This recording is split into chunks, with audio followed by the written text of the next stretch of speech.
everyone to A Breath of Fresh Marketing. I'm your host, Melissa Psihudakis. And tonight we have Cassie Stephens. She's an art teacher, blogger, champion of Netflix's hit baking show, Nailed It. What's going on, Cassie? Hey, how are you doing? I'm great. How are you? I'm doing very well. I'm in Nashville. I'm Nashville based, and we have been, all of us teachers, secretly wishing, hoping, and praying for a snow day, which has eluded us all year. So, and I know you're in Chicago, is that right? No, I'm in New York. New York. So yeah, I'm sure you guys are like already over the whole snow experience. So just feel free to send it our way because we could use a snow day.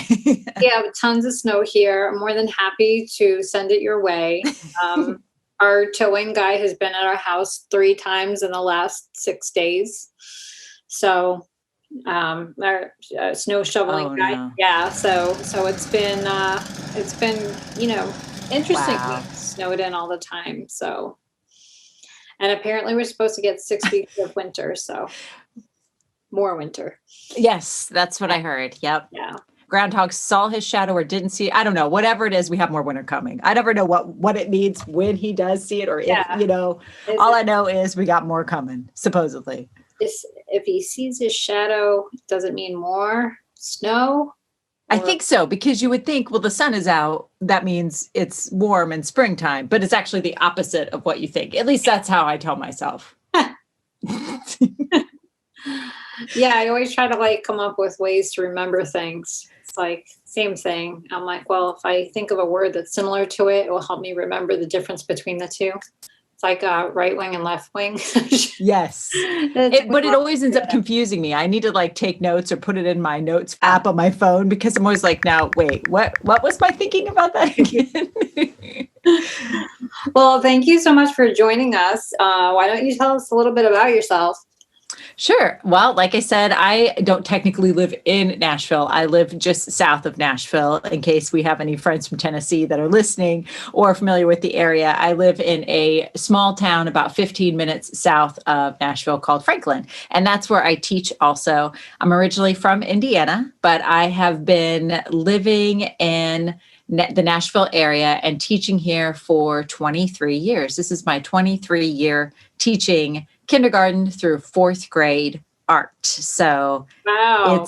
It's a lot of fun. You would think that I would know what I'm doing after 23 years, but if it's one thing that I've learned being a teacher is that we are learning every single day right along with our students, what to do, what not to do, and just hope to do an even better job the next day. So it's a great job, even if every now and then I could go for a snow day. And just in case anybody's wondering, we have been in-person teaching since August. We start school really early here in Tennessee, so we've been in-person teaching since August 1st, and we take every precaution we can.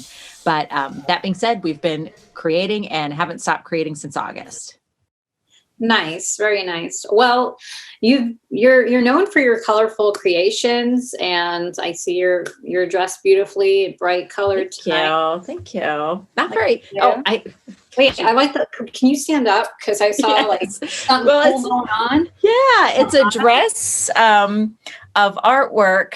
I used Spoonflower. Some of the friends out there who sew might be familiar. It's a website where you can upload your own artwork, or in my case, I took photographs of my students' artwork, and then I uploaded it onto their website, had about 3 yards of fabric printed, and then I made it into a dress. So today this was from a couple of years ago. So today we're revisiting a lot of artwork by this artist that inspired this dress. He's a great artist out of Chicago. His name is Chris Uphughes. And I wore it today to teach the lesson in, and the kids were really pretty fascinated that a project that they were embarking on was featured on what I was wearing. And the next question was, are you going to wear my artwork? So yeah, it's a lot of fun. That would be a really cool contest. If you had towards the end of the year where whose ever artwork wins, you'll make a dress out of it and you'll wear it on the last day of school. Yes, I love that idea. Except I steer clear of contests because as a kid, I never won them. And so I was always devastated because I took pride in my artwork, but yet I never won a contest. So, I like to kind of go the route of we're all amazing artists. We just kind of, some of us are really good at drawing. Some of us are really good at weaving. Some of us are really good at clay, that kind of thing. But yes, I love that idea. We're all winners. And that means you can wear how many kids do you have in your class? Like 30 kids. You can wear 30 dresses for the whole last month of school. Everybody's a winner. Right. Fashion show. Nice. So have you always felt inspired by rainbows and bright colors? Where do you get your inspiration from? Well, I think my biggest fashion inspiration always came from vintage clothing. So a lot of the clothing that I make when I wear, like I have my dress patterns back here behind me, I always draw a lot of inspiration from 1950s fit and flare. That's my favorite. I think, if you are looking to start creating your own clothing and you're not sure where to start, I think you should always start with what you, number one, feel comfortable in and is flattering to your physique. We all have a beautiful physique. Sometimes some clothing doesn't sit on us, right? Because everybody's body is different. So you got to find what works. And that for me is just that fit and flare look.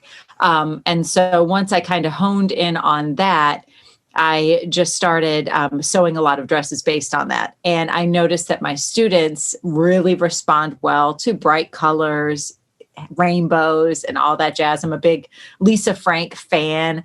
So growing up, I had the Trapper Keeper with the puppies and the unicorns and all things Lisa Frank. So I love that. And of course, growing up in the 80s, all of that neon and pattern and color, I've always just really loved that. So I kind of combine my love for that 1950s fit and flare with my 80s love for bright colors, put them together. And that's what I enjoy wearing. And a lot of the clothes that I wear reflect that.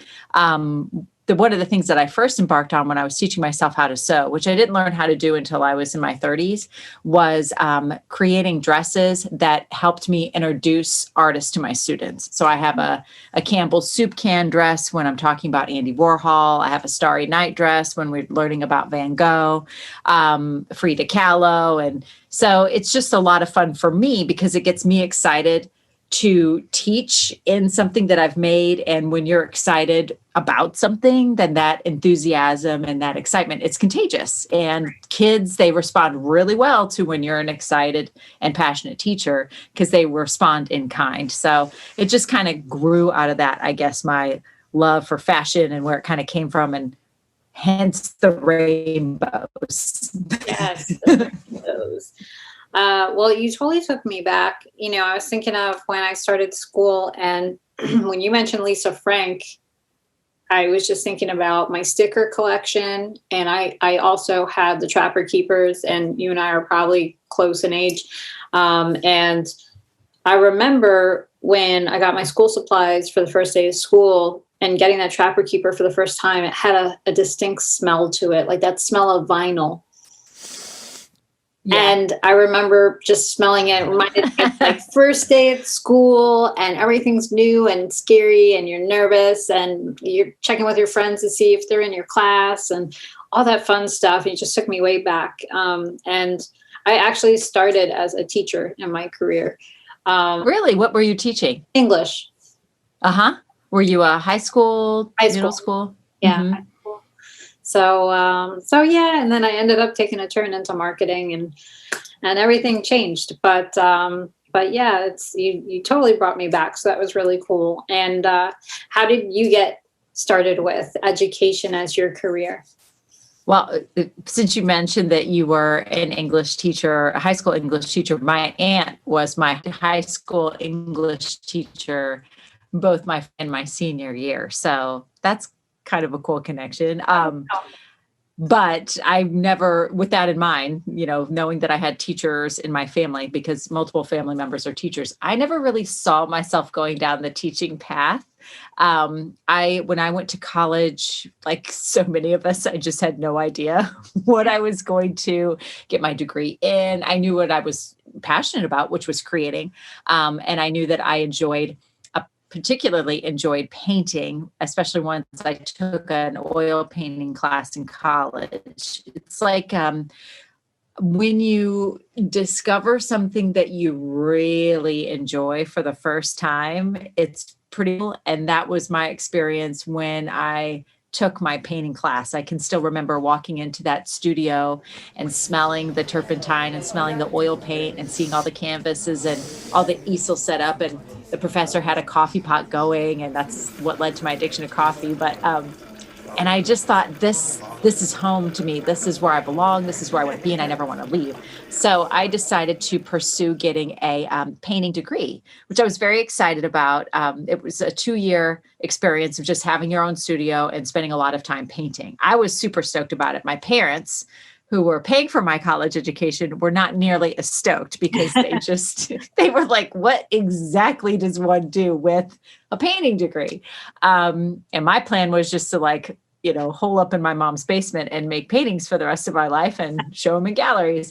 But they said, if you're going to get this painting degree, why don't you also get an education degree? That way you have something to fall back on. So that's when I just started pursuing. Smart of them, right? Super smart. I was still like, teaching? I don't know about that. But I did go ahead and get that degree. And when I graduated from college and needed a job, that's what I decided to do. Like I said, I'm from Indiana. I went to Indiana University, and then I got many job interviews. This was in 1998, when you didn't get online, you didn't fill out a form, you didn't do a Zoom call interview. Right. No, you had to send away, because you were a teacher. You had to send away for the application. You got it in the mail. You filled it out. You had to send it back. I mean, it was a whole different ball of wax back then. Mail back then, when we were old and ancient, and you had to send out 40 different school resumes. Yes. And click the envelope and send it out, and you sit there and wait, hope and pray. And then you have to go through 14 interviews if you get one with one school. And then you're sitting there and you look to your right, and you look to your left, and you know these people who are also competing against you, and you hope you get that one open spot. And it's so nerve-wracking. Yes. And then when you start teaching, then they have you doing the the lessons where they come in and they watch you. Evaluation. I just got an email about that today. You're due for an evaluation, Stephens. And I'm like, this is why I don't check school email. Delete. Those are the worst. Those are so stressful. And you spend all night awake, trying to prepare to make sure you don't screw something up. And then one kid will always raise his or her hand and be like, that dress you're wearing makes you look fat. And then you're like, I'm in an evaluation here, and now I got to figure out how I want to answer this child that just said that my dress makes me look fat. What? Exactly. It's just, the fun never ends. Truly, really and truly. Try being with kindergartners. They say even more interesting. They have even less of a filter than, the older kids. But yeah, that's funny you say that, because I was recently asked, I don't even know who or why it came about, but somebody asked me for a resume, and I was like, do people still make those? I said, I haven't sent out a resume in 16 years. You're just go on my Instagram if you want to find out what I've been up to. I'm not sending you a resume or getting a letter of recommendation, all that stuff. But I went on many interviews, and I was so unprepared. I mean, it's so funny when you first are striking out and you go on these interviews, no matter what job you're pursuing, because they ask you questions as if you've been doing it for years, and what would you do if a kid disrupted your class? I'm like, I don't know, because I've never had that happen before, because I've not been a teacher before. Hypothetically, I would beat them. Right. I'm going to have a perfect classroom, so I don't envision that happening. I mean, what do you say? So I went on a lot of interviews, and I finally decided to just, I didn't want to live in the rural Indiana area where I was living at that time. And so when the interview popped up for Nashville, I thought, why not? It's a good 6 hours away from home. It's not on the other side of the world, but it's just far enough where mom and dad or family aren't going to pop up for a visit. They're going to have to let you know before they surprise. So I went on a couple of interviews in Nashville, loved it, loved the weather, minus the lack of snow. I do enjoy these nice warmish days. I mean, standard day of winter in Tennessee is 50 degrees. It's pretty amazing. So I have been teaching here ever since. I taught in Nashville for 5 years before going a little bit further south, just as needed a change of scenery, different school. But my current school, I absolutely love it. I have a big, giant art room. So you're going to have to drag me kicking and screaming out of that place. But yeah. You'll appreciate the story. I went on an interview at this one school. It was a high school. And I remember going to, it's a conference room, and in the back of the conference room was a small office, and the guy who ran the department was back there, and he was interviewing me for the English teacher position that they had open.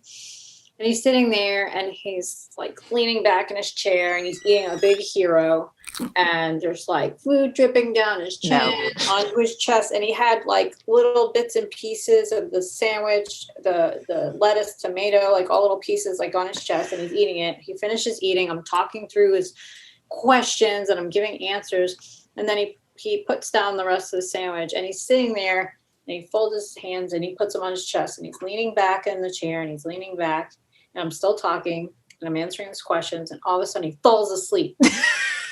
And he starts snoring in my face. And I'm sitting there like, as I'm talking, and then I'm like, excuse me, sir.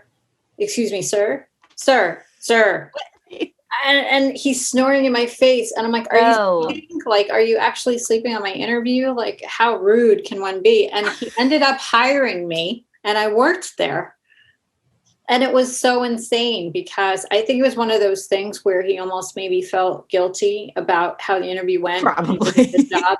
Anyway, I worked there a year and I left, but it was one of those things where it's like, take that as, a sign. Right. When you go through that, even if you get the offer, don't take it. But, when it's one of your first jobs, yes, take whatever you can get. Yes. And it's good experience, and just to try it out. It's funny you say that because I had my first evaluation. We were talking about that. My principal walked in late to my evaluation, and you were saying how stressful it is. Well, you don't sleep the night before, you're wearing your best clothes. You did your makeup for the first time. You did your hair. You look fabulous. You're all scripted. You're ready to go. And I mean, my kids and I were set. I'd even prepped them beforehand. I'm like, look, you better be on your best behavior. Right. He's coming to watch you, not me. Total lie. If you're really good, there might be a treat in your future, just bribery, the whole 9 yards. But this is the things you do when you're a first year teacher and you really don't know. So he comes in late with his tray of like a chili dog and tater tots. And it was right before our lunch. So the kids are smelling it. It smells like a bag of farts, but yet we're all hungry. So they're talking about, what is that smell? And he's eating it at my desk, dripping the stuff all over the place. Ends up leaving early, which I thought was a bad sign. It really was just, he's busy and he doesn't really care what I'm doing. Gotta stop in and do his God. So it was the worst. I got a great score, but I thought I had done terribly because he came late, left early, threw his trash in my trash can, which made the whole room then smell like a bag of farts for the rest of the day. So good times. Oh yeah, definitely. Why we can swap stories like that. Exactly. You never know, right? So as a teacher, you definitely have learned a lot from your students. What are some of the favorite things that they've taught you over the years? Well, I think that what was one of my big things that I learned, and unfortunately it took me a really long time to learn this, was my first, I would say the first 7 years of teaching.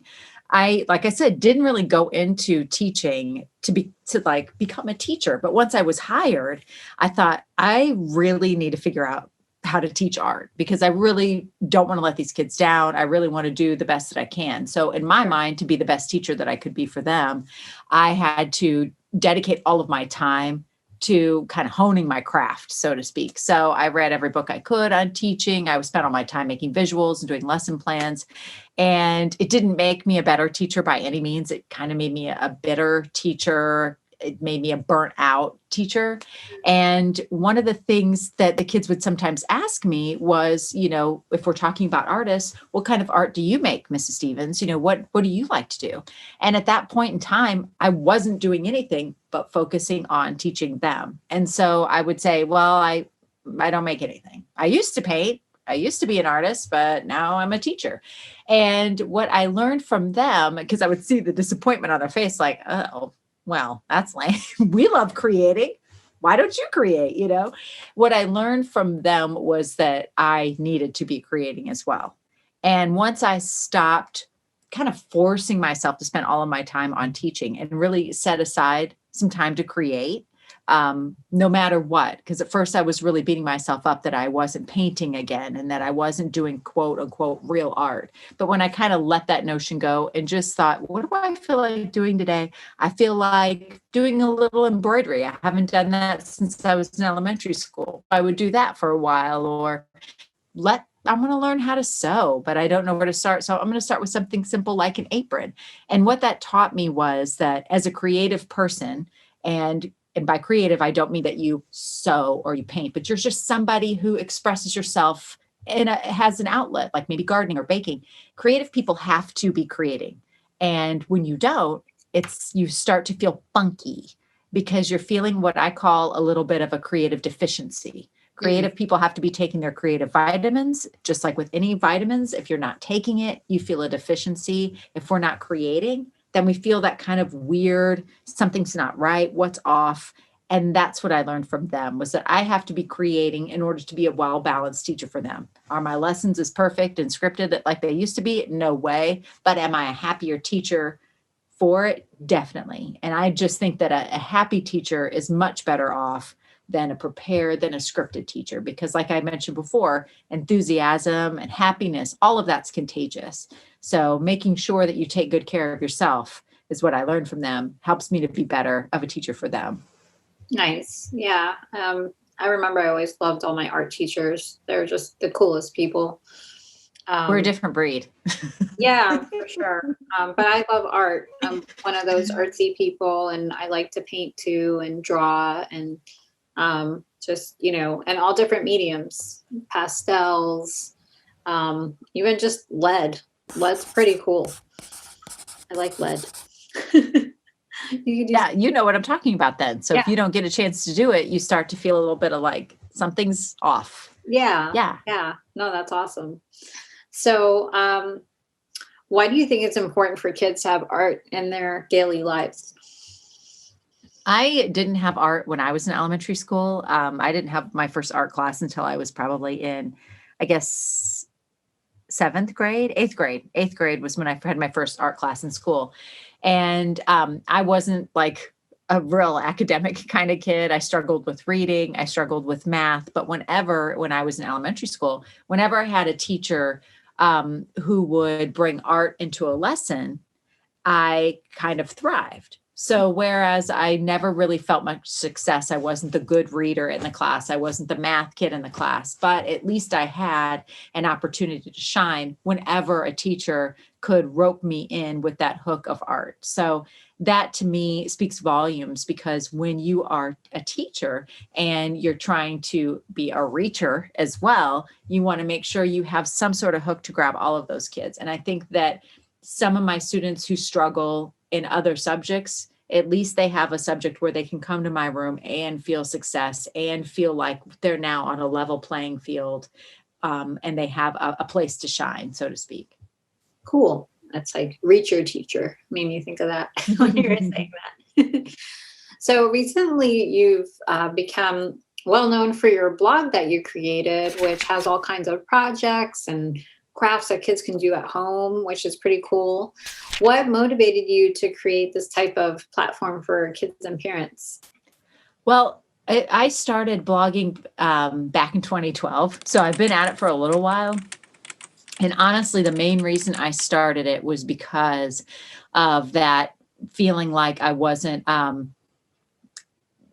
I mentioned before, how I had stopped creating. And then I got to the point where I decided, okay, I do have to be creating. So when I hit that point when I was like, okay, I have to be creating, then I kind of went off in the other direction. So suddenly I was spending all of my time making stuff. I started making belts and selling them on Etsy. And I had like a bunch of little side hustles that I was doing.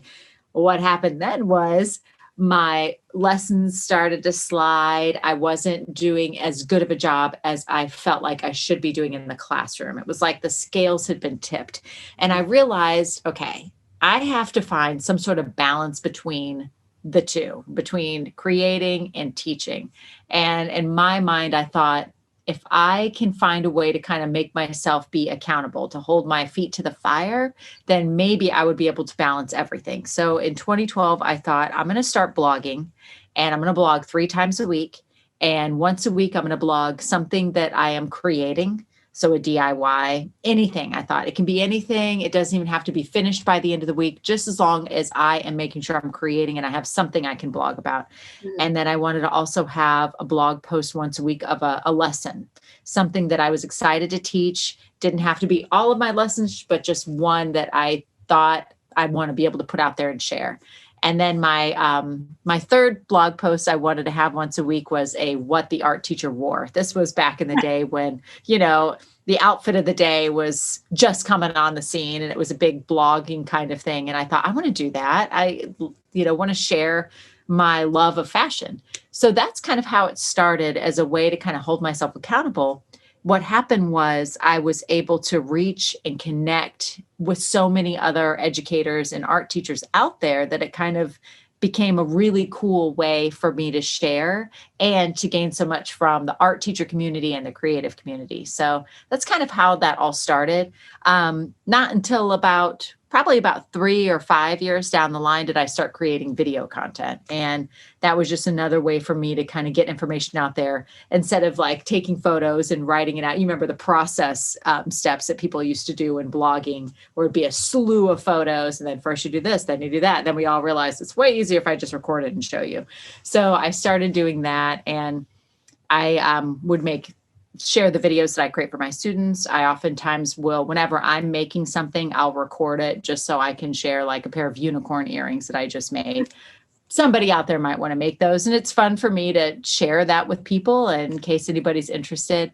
And I also like to offer tips for art teachers out there too. So I have like another kind of video form, or whatever you want to call it, another style of videos that I have where I'm just kind of talking art teacher to art teacher. So nice. Yeah. That's really cool. And actually, you have 2 books on crafts for kids. Mm-hmm. How do you go about creating the activities that you put into your blogs and your books? So I have one that's called, the first one I wrote is called Clay Lab for Kids, and it has 52 clay projects in it, and it's clay projects that can be made with clay that you can either make or you can find at the craft store. So you don't have to have a kiln. Some of the clay you bake, some of it's air dry. That was a struggle, because when the book publisher reached out to me, they said, okay, we want you to make 52 projects. I mean, I've been teaching for a long time, so I could pull a lot of clay projects out of my bag of tricks that we've used over the years that I know that are successful. But off the top of my head, I didn't have 52. So that really meant I had to sit down with clay and just play and experiment, bring a lot of those projects into my classroom, see what did my students respond to, what did they struggle with. So that was fun. It was tough. It was a lot of work. And after I wrote that book, I said, I will never, ever, ever write another book in my life again.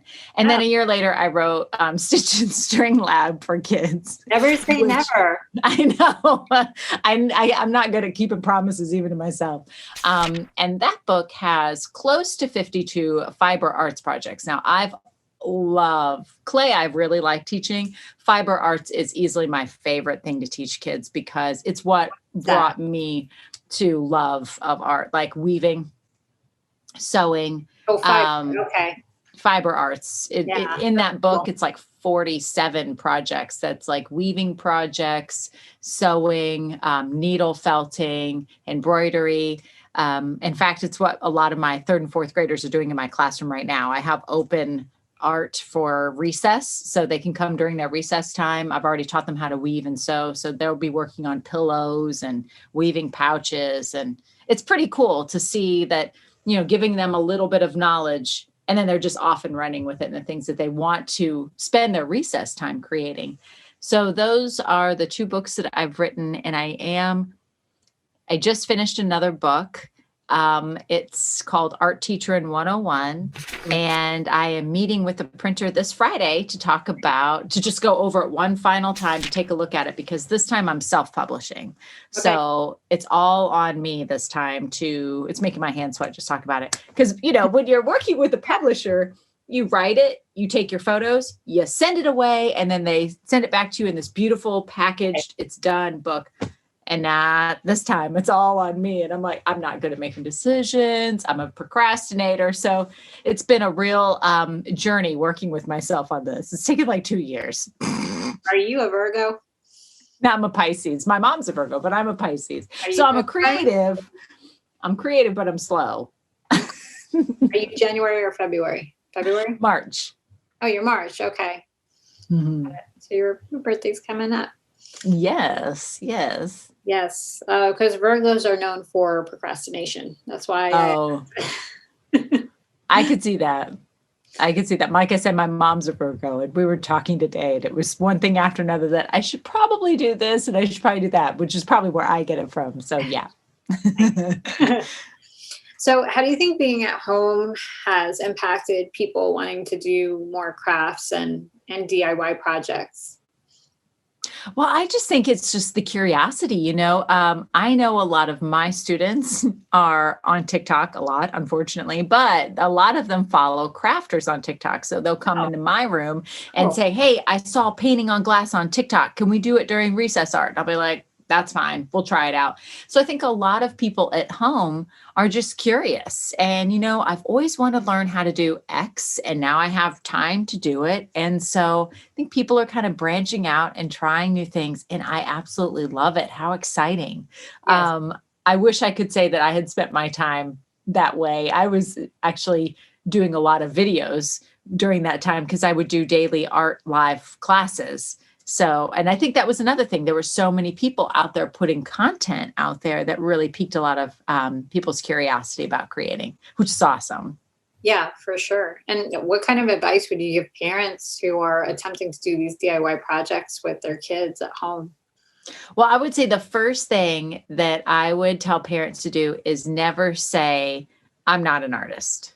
That makes me so sad whenever I hear somebody say that, because if you say, I'm not an artist, and your kids are going to say, because your kids look up to you, they think you're amazing. They think you are an artist. What are you talking about? You're not an artist. So if they hear you use that like negative talk or self-doubt, then they're going to think the same. Well, if you think you're not an artist, well, I can never be an artist because I think you're amazing, So I think that's one thing I would say, the word artist, we always think that means you're going to have a painting that hangs in a gallery. Let go of that notion. An artist is somebody who enjoys creating, period. The end. No matter what it is you're creating, as long as you're enjoying it, then you're an artist. So that would be thing number one that I would tell parents. The other thing I would say is to make sure you sit down and create with your children, because I think that's so empowering for them to see. I remember as a kid, my dad would sit on the floor and we would color in a coloring book together. And that was like some of my best memories of creating with him, just seeing him enjoying coloring and spending time talking. So, instead of just giving them a craft and setting them at a table and walking away, let them see that you also enjoy the creative process. Let them see you working through problems and struggle with it. It's good for them to see adults mess up and then work their way through their mistakes instead of like crumbling up the paper, throwing it away. How can you show them, oh, look, here's a mess up. Let's turn it into something magnificent. Let's see what we can do with this, even if it means we're going in our own direction and not following, the steps anymore. It doesn't look like the example that we're following. So that's, I think, my biggest advice that I would give. That's great advice. So you were on the show Nailed It, which is pretty cool. What motivated you to sign up for the show?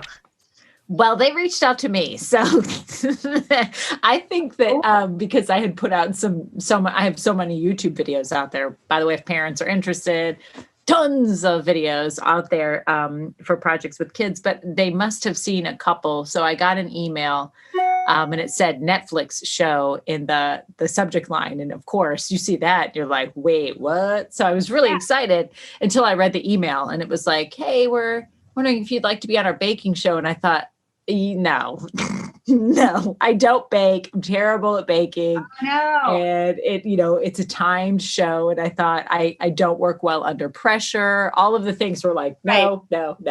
So I responded and I was like, thank you so much for reaching out to me, but I really don't think this is my cup of tea. And the woman wrote me back and said, well, it's a baking show for people who don't know how to bake. So that's why we think you would be good, because you don't know how to bake. Right. Right. So I thought, you know what the heck? I did have to submit like a video. If you've watched the show, you'll see people kind of baking in their kitchen. So you have to submit a video so they can actually see that you can look at a camera and talk. So I submitted that, and next thing you know, they said, yes, you're flying me out to be on the show. And it's so funny because I was sitting down with the other two contestants that I was on the show with, who were great fun. We had a lot of fun hanging out together behind the scenes, and they were talking about their strategies. Well, I saw episode blah, blah, blah, so I'm going to do it like this. And no, well, I saw this episode, so I'm going to do it like that. And they're like, Cassie, what's your strategy? What episode did you like the best? Well, I had watched one episode and one episode only. I had purchased Baking for Dummies, but only read like the first couple pages. Right. So I said, I've only seen one episode. They were like, you don't even understand the show. You have to have a strategy and all this. And I said, no. They were like, okay, you're screwed. We're so going to beat you. But it was a lot of fun. What I did learn really fast, because I don't know if anybody's seen the episode when the judges spit out my food, spoiler alert. I didn't realize that they were actually going to consume it. I guess that was one of the things that's why I was like, as long as it looks good, it'll be fine. And I'm an artist. I got this. But when they spit out my food, I was like, next round, it has to be edible. So yeah, that was when I brought Jacques over, and he gave me the how to bake 101 in like 2 seconds. And then, the prize was mine. So that's awesome. It was a lot of fun. Yeah. Very, very cool. And that just goes to show, if you have an opportunity like that, even if it's outside of your comfort zone, like that was so far outside my comfort zone, why not just say, okay, why not? Right. Exactly. It made my hands sweat just to think about it. Who cares? Let's just, what's the worst can happen? You're going to look like a fool on TV. Well, what else is new? Yeah. You're having fun. Right. That's the main thing, right?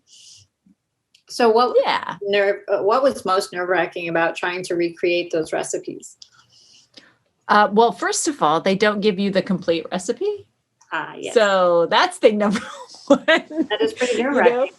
Right. Which they also do. I don't know if anybody out there watches the Great British Baking Show. Like, I don't bake, but I do love watching baking shows. I find them really relaxing. And the Great British Bake Off, or whatever it's called, is so fun to watch. Do you ever watch that one?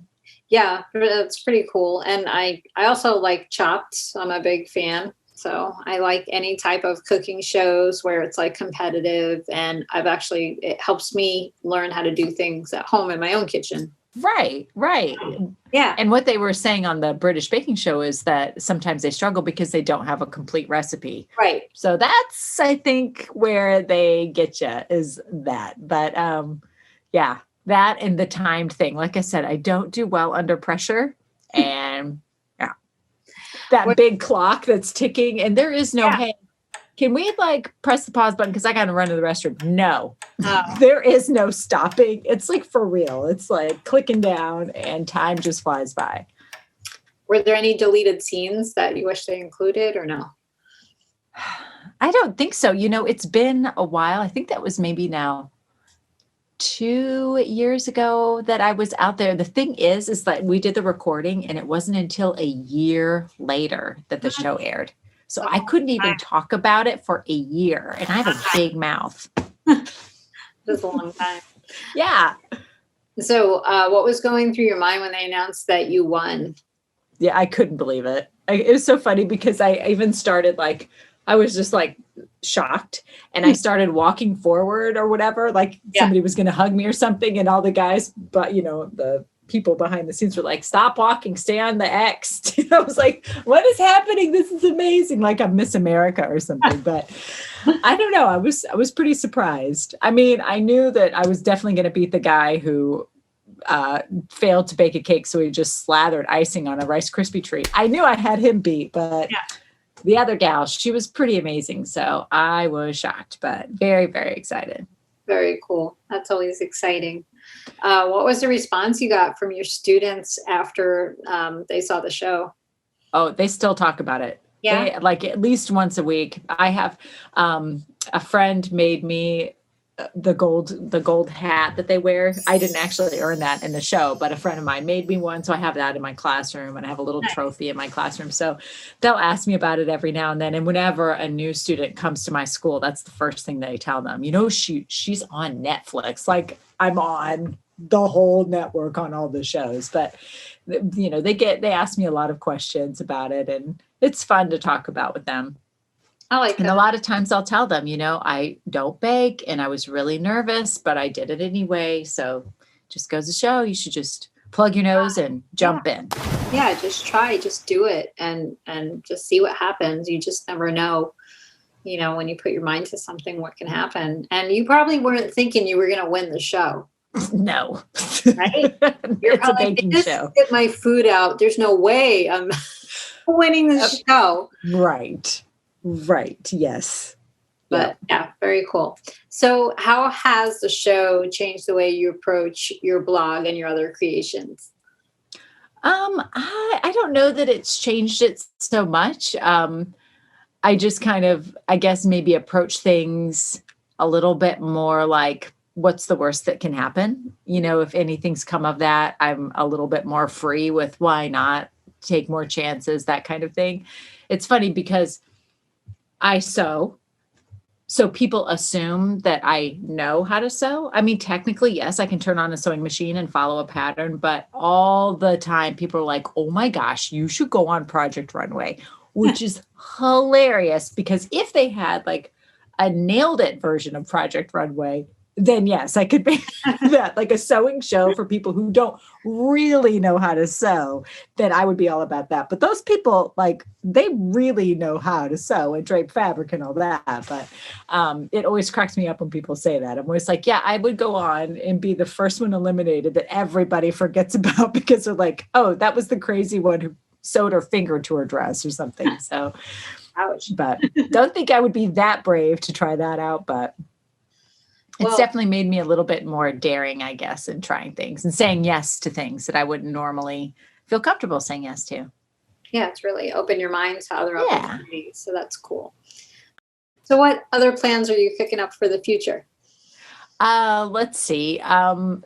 Getting my book kind of out there and available to people. So that's thing number one. I'm also doing a art teacher conference this summer. I did one previously, and it was a lot of fun to have elementary art teachers kind of gather and create.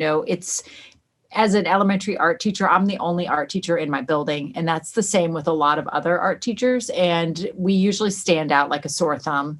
A lot of people don't always get us, and we usually don't have a team to collaborate with and talk with.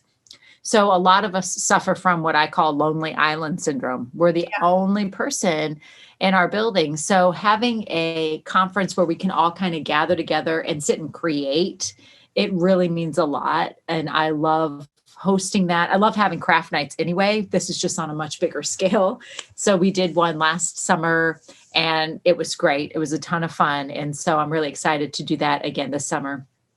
Just making it bigger, better, have more art teachers come in and present to these art teachers who want to learn and create with one another.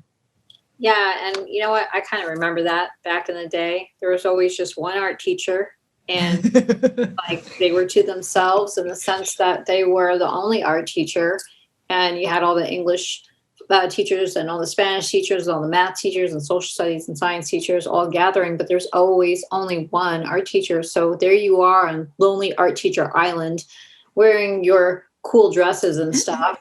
And the cheese stands alone. But yeah, I remember that kind of stuff. So, well, very cool. So how can everyone find you on social media? Well, I'm pretty easy to find. It's just my name, Cassie Stephens. I have a weird Instagram handle because it took me a minute to get on Instagram. So there's some other Cassie Stephens out there that has my handle, but I'm at Cassie_Stephens with a Z, PHENZ.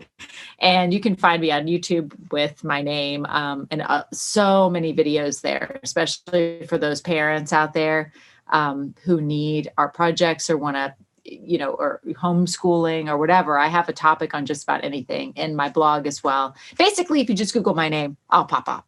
So, oh, what we can there you do, have it. we can kill the other Cassie Stephens.